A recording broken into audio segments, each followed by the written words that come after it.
Assalamualaikum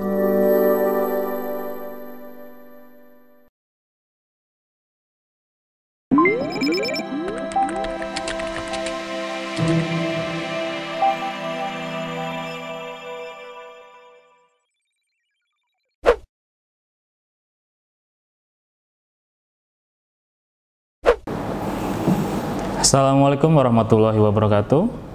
Salam sejahtera untuk kita semua. Oke, bersama saya di sini Putut Said Permana. Saya akan mencoba untuk menyampaikan materi terakhir di dalam mata kuliah KDM atau Kemampuan Dasar Mengajar, yaitu materi tentang perencanaan pengajaran dalam pembelajaran. Oke. Di dalam mata kuliah KDM ini, materi perencanaan pengajaran hanya akan menyampaikan gambaran-gambaran besar terkait dengan perencanaan pengajaran. Jadi nanti teman-teman akan lebih detail dijelaskan terkait dengan perencanaan pengajaran ini di mata kuliah perencanaan pengajaran tersendiri. Oke, kita langsungkan saja ke materi yang pertama terkait dengan perencanaan pengajaran. Kita akan membahas tentang definisinya. Pertama, jadi untuk perencanaan pengajaran itu merupakan kegiatan menyiapkan segala sesuatu terkait proses pembelajaran yang dilakukan oleh guru di awal atau di sebelum mengajar. Jadi sama-sama kita ketahui, kita mengasumsikan bahwa guru itu memiliki ilmu yang banyak sehingga harus distandarkan. Jadi apabila guru tidak membuat satu perencanaan, dikhawatirkan nanti penyampaian materi di dalam kelas menjadi tidak teratur.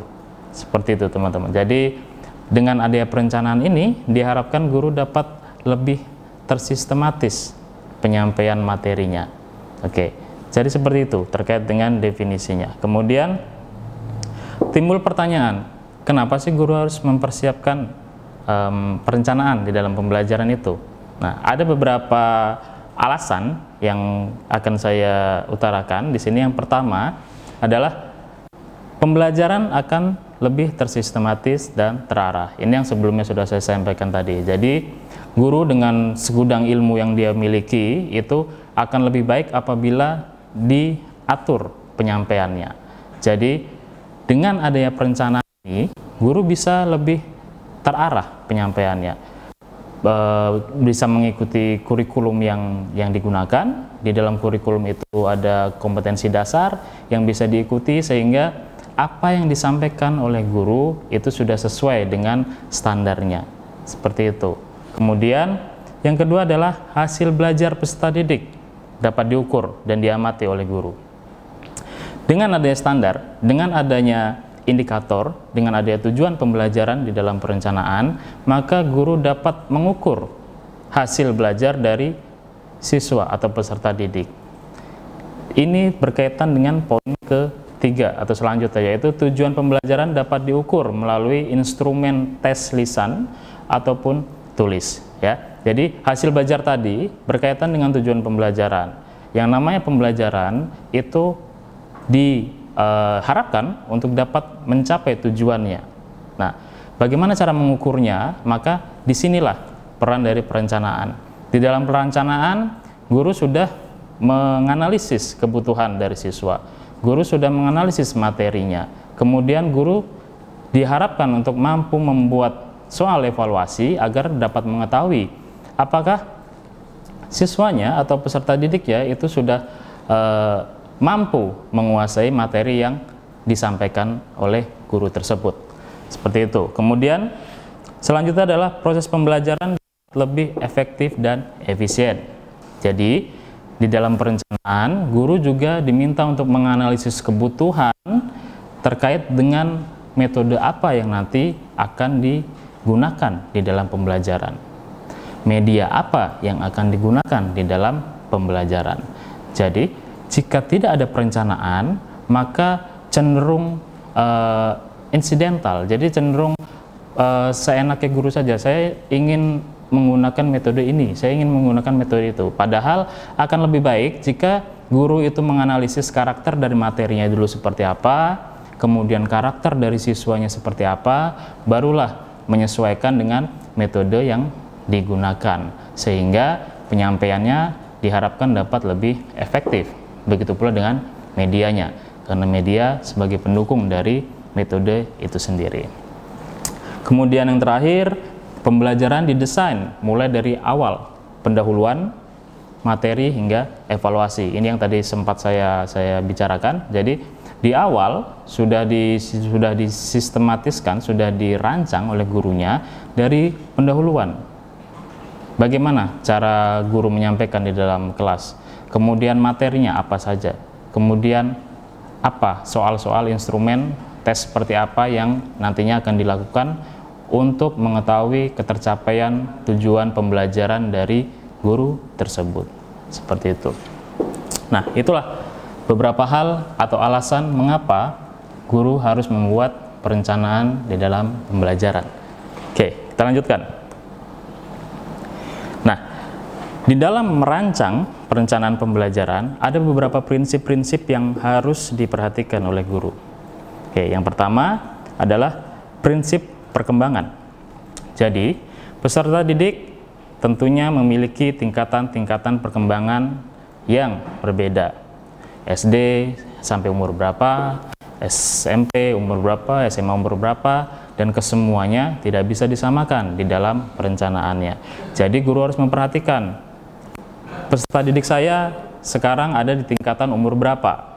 Di tingkatan umur segitu biasanya perilakunya seperti apa dan sebagainya. Jadi itu nanti akan disesuaikan dengan bagaimana cara mengajarnya, media apa yang cocok untuk digunakan, model pembelajaran seperti apa yang harus digunakan, seperti itu. Jadi terkait dengan prinsip perkembangannya itu harus diperhatikan oleh guru.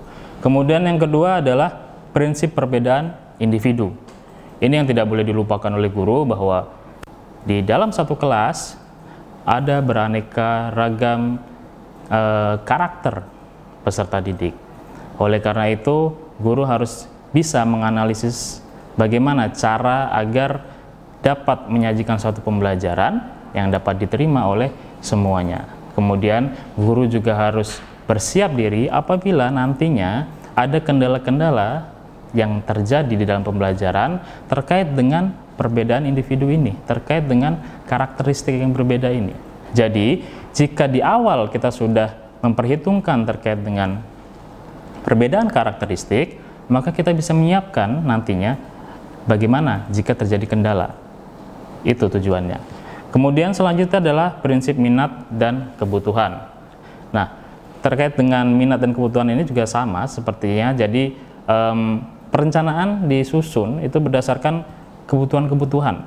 Jadi, contohnya seperti ini. Misalkan kita sedang mengajar mata pelajaran berbasis proyek, atau kita bisa sedang mengajar mata pelajaran berbasis praktik. Misalkan kita mengajar praktikum, tentunya perencanaannya atau kebutuhannya berbeda dengan pembelajaran teori. Nah, ini yang diperhatikan di awal. Jadi kita mau seperti apa pada saat kita mengajar? Apakah kita banyak diskusi? Apakah kita banyak ceramah? Atau kita banyak praktik, atau seperti apa? Maka itu yang nanti akan disusun atau dirancang di awal pembelajaran, sehingga pada saat pembelajaran kita tidak lagi kagok, kita tidak lagi tidak siap, istilahnya seperti itu. Oke. Kemudian yang terakhir adalah prinsip motif dan dorongan belajar. Ini tentunya melibatkan kedua belah pihak, dari guru sendiri ataupun dari peserta didiknya. Motifnya seperti apa? Dorongan belajarnya bagaimana? Itu harus diperhatikan pada saat menyusun perencanaan pembelajaran itu. Jadi jangan sampai kita terlalu egois sebagai guru untuk menyajikan suatu pembelajaran yang ternyata itu tidak bisa atau belum bisa diterima oleh peserta didiknya. Seperti itu. Jadi kita harus melihat juga dorongan belajar dari peserta didik seperti apa sih, motifnya seperti apa sih mereka, tentunya dengan memperhitungkan prinsip-prinsip yang sebelumnya.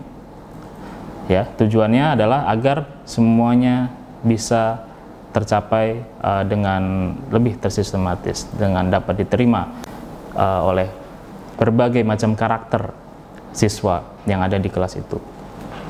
Itu terkait dengan prinsip-prinsip dalam perencanaan pembelajaran. Jadi yang harus diperhatikan sebelum kita menyusun satu perencanaan pembelajaran. Ya, kita lanjutkan ke materi yang terakhir di pertemuan terakhir ini, membahas tentang konsep pendekatan sistem dalam pengajaran. Jadi di sini saya hanya akan menyebutkan saja gambaran besar seperti apa, karena ini akan lebih banyak seperti yang saya katakan di awal tadi, akan lebih banyak dibahas di mata kuliah perencanaan pengajaran. Nah, oke, konsep pendekatan sistem dalam pengajaran. Yang pertama, perencanaan tujuan instruksional. Ini tentunya kita harus melihat di kurikulum yang akan digunakan. Ya, jadi kompetensi intinya apa atau kompetensi dasarnya apa, kemudian indikatornya bagaimana cara kita menyusun tujuan pembelajaran, dan lain sebagainya. Kemudian perencanaan bahan dan materi ajar. Ya, seperti tujuan pada perencanaan ini agar tersistematis, maka konsep inilah yang harus diperhatikan juga oleh guru, bahwa bahan ajar, materi ajar itu tidak serta-merta begitu saja ada, tetapi harus dipersiapkan. Ya, kita harus bedakan antara bahan ajar dan sumber belajar, karena sumber belajar itu adalah sesuatu yang mungkin belum terlalu siap untuk kita berikan kepada peserta didik, tetapi bahan ajar itu adalah yang sudah siap. Jadi kita menyusun bahan ajar melalui sumber belajar, dan kita harus menyesuaikan dengan kurikulum yang berlaku, seperti itu. Kemudian perencanaan alat dan media pengajaran. Ya, kita sudah tahu materinya seperti apa, tujuan instruksionalnya seperti apa, maka media atau alat apa yang cocok untuk mendukung agar kesemuanya itu tercapai, seperti itu. Kemudian tidak lupa untuk menyusun atau merencanakan evaluasi di dalam pengajaran. Jadi terkait dengan evaluasi, bagaimana kita bisa menyusun satu instrumen soal, entah itu mau tes tulis atau tes lisan, yang intinya itu harus bisa mengukur ketercapaian tujuan pembelajaran dari peserta didik di mata pelajaran tersebut. Oke. Kemudian penyusunan satuan pelajaran. Ini apa-apa saja yang ada di dalam RPP. Jadi antara lain adalah tujuan pembelajaran, ada pokok bahasan, kemudian metode mengajar, media dan sumber, evaluasi pembelajaran, dan yang terakhir jangan lupa adalah alokasi waktu. Alokasi waktu tentunya harus mengacu kepada peraturan pemerintah terkait dengan mata pelajaran apa, tingkatan pendidikan keberapa, alokasi waktunya berapa, kita harus sesuai dengan itu, kemudian kita breakdown atau kita susun di perencanaan pengajaran kita. Jadi seperti itu terkait dengan perencanaan pengajaran di dalam pembelajaran. Oke.